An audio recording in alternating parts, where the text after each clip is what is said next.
Hello and welcome. I'm the Rambling Director, and I just watched the new Elvis movie by Baz Luhrmann, starring Austin Butler, and I wanted to go ahead and make my review, even though it is 2 a.m. in the morning. I am very tired, but I wanted to talk about this while it was fresh in my mind, because, strangely enough, going into this movie, thinking that I was thinking I would probably like it.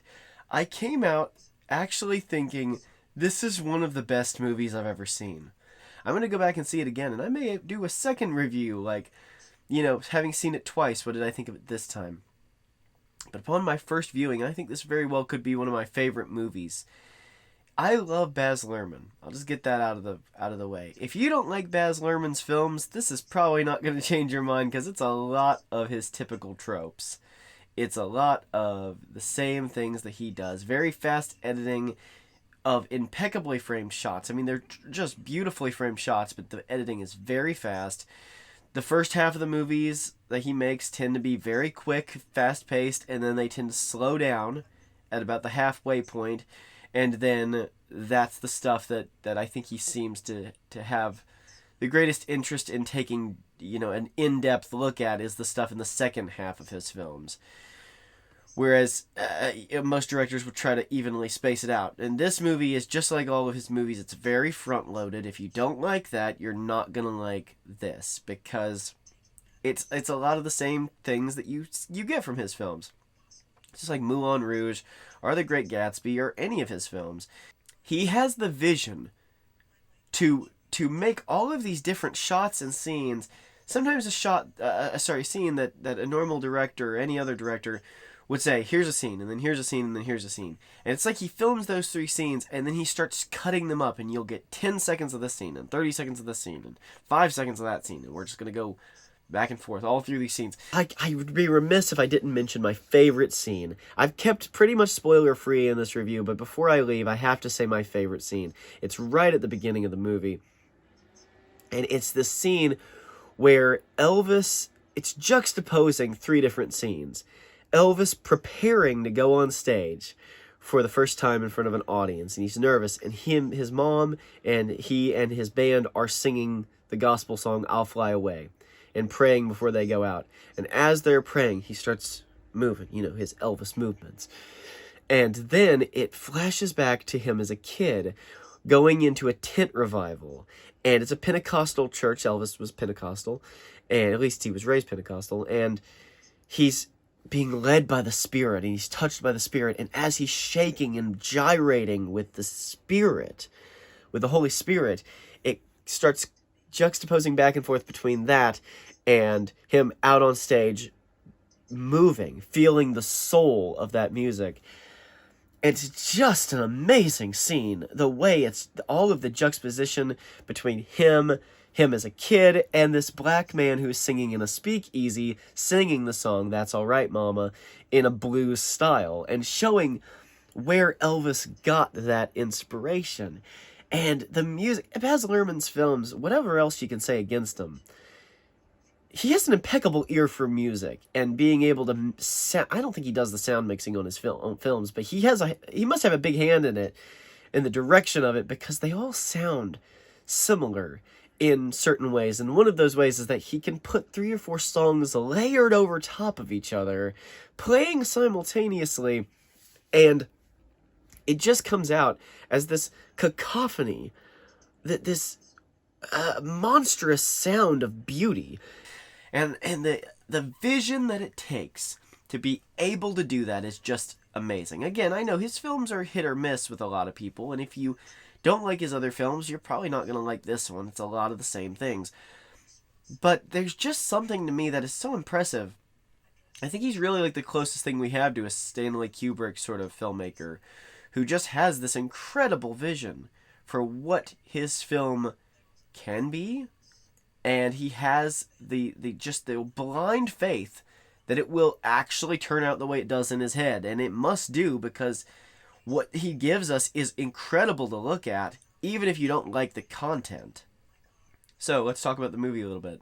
Something I wasn't expecting was that this film is told entirely from the point of view of Colonel Tom Parker. And Colonel Tom Parker, if you don't know, was Elvis's manager, and he really cheated Elvis out of everything. Now you could argue also that he made Elvis, and I think actually both of those arguments hold a lot of water. What I was impressed by was that this film never loses focus. This is a film about Tom Parker and Elvis Presley and their relationship, and everything else is secondary to that. But what is just stellar, that I don't think any other writer-director could have made this film, except Baz Luhrmann, because the way the story is structured is absolutely integral to the way this story unfolds. If you tried to tell the story differently, I think it would have been boring. And if you tried to fit in all the information in a natural way that he squeezes into his montages, then I think you'd be looking at a mini-series rather than a movie. And that's really where Baz Luhrmann's strong suit is, I think. He tends to take the 30 seconds out of a 5-minute scene that's the most important, and that's the 30 seconds he gives you. And then now we're moving to the next scene. And I hope you had enough, because we're not stopping this train for nothing. And I like that style of filmmaking. I like that we're not stuck with a boring scene, spending 5 minutes getting to the point. He tends to come in on a scene late and leave early, which is what they tell you when you're writing scripts, when you're learning to be a scriptwriter. You want to come into the scene as late as you can possibly come in and leave as early as you can possibly leave. And he has that down in spades. The movie overall, was it accurate? Now, I'm an Elvis fan. I am, just full disclosure. But I feel like in a lot of ways that means that I should be harsher on the film than most people. Any normal person just coming in and watching this film that doesn't know anything about Elvis Presley, I don't know if you'll like this, or I guess it'd depend on if you like Baz Luhrmann movies, or like the really fast and experimental filmmaking that he's known for. If you don't like that, you're not going to like it no matter what.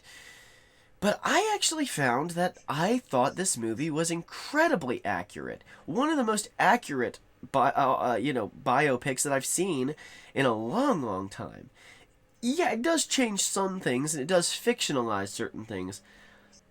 In fact, it told me a few things I didn't know about Elvis, and I had to call my mom and talk to her about it because she is an Elvis fiend. She is an Elvis super fan. And she knows more about Elvis than anybody I've ever met. And so I had to ask her, I was like, hey, was this accurate? She's going to see the movie Saturday. She hasn't seen it yet. But I asked her, and she was like, yep, that's it. And then she would talk to me about things, and, this happened. I'd be like, that's in the movie. Everything she mentioned to me, I was like, that's in the movie. Now, the dialogue, the placement of the scenes, the timing of events, the dialogue that was said, whether or not it fits the character of those real-life people, I can't say, because I never met any of those real-life people. And as far as the timeline, well, I'm just not quite educated enough to know if the events happened in the order that they happened in. And of course, certain things would have been dramatized. I highly doubt, just for instance, that during the '68 comeback special, although I know Elvis did actually go behind the Colonel's back and changed the '68 comeback special from a Christmas special into what it became. That was all Elvis's idea, and he did do it behind Colonel Tom Parker's back. I do have my doubts, though, that they, set up all of the Christmas sets and everything, and they were filming it, and he came in with the NBC executives, and they sat down, and they thought they were watching the Christmas special, and then the camera's whipped around, and Elvis is in the middle. We're lost in a crowd. I don't think it happened that way, but I think that was probably dramatized. That being said, though, it was a nice dramatization. It got the point across. They are real events. They've just been played up a little bit. And that's what a good documentary, or biopic, not documentary. Sorry, it's 2 a.m., okay? That's what it should do, is give you information, dramatize it in a way that makes it interesting, and it should be something that gives you an idea of the spirit of that person, even if it's not accurate in every single way. And in this film, the large majority of it was so accurate that I feel like most Elvis fans are going to be pretty pleased with it. I also liked that there were no big recreations. They didn't make you sit through 5 minutes of Austin Butler impersonating Elvis when you would rather just go and watch the actual performance. No, these are just to get across the point. They get in, they get out, and they serve their purpose. There are going to be always people who are like, well, nobody can beat Elvis. Guys, listen. If you can deal with the booming industry of Elvis impersonators, I think you can deal with Austin Butler. He's a very good Elvis. He impersonates Elvis very well. When he has to sing in the early days, the first half of the movie, when Elvis is young, it's Austin Butler's actual voice. For those of you fans who might be concerned that this is like an expose film that'll make Elvis look bad, also, I just want to give you guys a little word of comfort and let you know I have actually seen movies based on the life of saints that did not play them up or make them look as good as this movie makes Elvis look. So, don't worry, Elvis comes out of this looking very, very good. If you watch any of my other videos, you know I'm not an SJW. I have no sympathetic feelings for SJW ideology. And so, I don't like woke movies. And one of the things I liked about this movie was that there was nothing woke about it.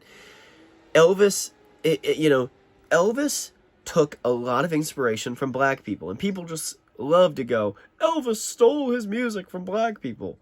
No, he didn't. And the people of the time didn't feel that way either. Black artists appreciated the fact that most of them, I would say, appreciated the fact that Elvis bringing black music to a popular audience, it opened up a lot of doors for black artists to actually be able to go out and sing their own music. And Elvis does deserve some credit for that. I really was thinking, I was just waiting for the shoe to drop, and somebody to say something about, you're stealing our music. But no, every black person in this movie is very appreciative and understanding of what Elvis did for music, their music particularly. And the film does not shy away from it. It's constantly showing where he got his inspiration, where he got the music that he loved, the music that made him a star. And it's always from black artists. And they show all of his friends that were black artists. And they don't shy away from it. But at the same time, they don't try to make it some political message or anything like that, which is stupid anyway. The people who say that don't know anything about Elvis. I mean, the man grew up in he really grew up in a ghetto full of almost entirely black people. I think he was probably the only white person in his area. So he didn't see himself as white and the others as black. He saw himself as a kid in a disadvantaged community. And so to him, there was no black and white. He was truly, I think, a colorblind person. And the idea that he stole his music, I think, is ridiculous. Anyway, the point that I'm making here is that, B.B. King is a character in this movie, which is pretty cool. The song If I Can Dream was based on the words of Martin Luther King Jr. And Elvis was a highly, highly interested admirer of Martin Luther King Jr. And, the way he planned to put the song If I Can Dream into the 68 comeback special, it was because, and they verbalize it in the movie, I don't know if Elvis really said this, but it's a great line. He said, when something is too dangerous to say, you should sing it. And then, he comes out there, and of course, Austin Butler's imitating him, but the voice is really Elvis. Nobody else could sing the song If I Can Dream. He sang it from his soul, and you can tell. And it was just really pleasant to see a movie that didn't try to destroy history in the name of pretending that they can make a political statement out of it that isn't just going to make them go broke later for having done it. This movie it's great. It's really exceptionally done. I would give this movie an A+. Just in terms of the script, the script by itself would be a solid A by itself. But the visuals, that incredible visionary style, it just pushes it over the edge for me and makes it an A+ movie. Solid 4-star movie. So now I'll say one brief spoiler, because it is important that I mention it. So if you got my grade, you've got my thoughts on it. If you don't want spoilers, turn this off. But this is my spoiler. The end is fabulously handled, where they cut pretty much seamlessly between Austin Butler performing Elvis in his final concert, and then they transition into the actual concert footage of the real Elvis singing the song. Now, of course, it's his voice the whole time, but it's his real image up there. And then they cut to him receiving the award, where he gives that famous speech where he says, you know, I forget the exact words, but it's basically like that a song will change, you know, songs change the world, and so I'll keep singing my song. And it ends with that beautiful note, high note. And then it gives a lot of descriptions of Colonel Tom Parker at the end in text, where it says how he lived out his life gambling away his money and, you know, died alone. And then it just briefly, the only thing it says about Elvis as it ends the film is it says Elvis Presley is the #1 all-time best-selling musical artist. Period. And it lingers just a little longer than the description of Colonel Tom Parker. And that was really, really nice, because it shows who ultimately in the end won the battle, who won the war. And it was definitely Elvis who came out on top. You know, he will be remembered. Colonel Tom Parker, you know, he will only be remembered as the villain of the Elvis story. The end dedication, where it says Elvis Presley, along with his birth and death date, as if the film is dedicated in loving memory of him, was a very nice touch. Good job, filmmakers. So I think that the ending was just fabulous. If there was a moment where they lost me a little bit on that ending, and then it came back when it showed the real Elvis, and I kind of realized what they were doing. If I had one criticism, I think actually maybe they should have just shown the concert footage. But I understand the need to transition, and the transition itself was very nicely handled. So, again, A+ movie, fabulous film. I will go and see it again, and again, maybe I'll make a secondary video about it, where I'll talk more about spoilers, but the pacing and everything that Baz Luhrmann was going for, I think it was perfect for this film. Some of his films, that doesn't work, but in this film, it really worked. And I can't wait to see it again. I'll buy it. I mean, I don't normally say that about most movies, but I'll buy it. I loved this movie. And, yeah, that's it for now, anyway. So, thank you for watching, and I'll see you in the next one.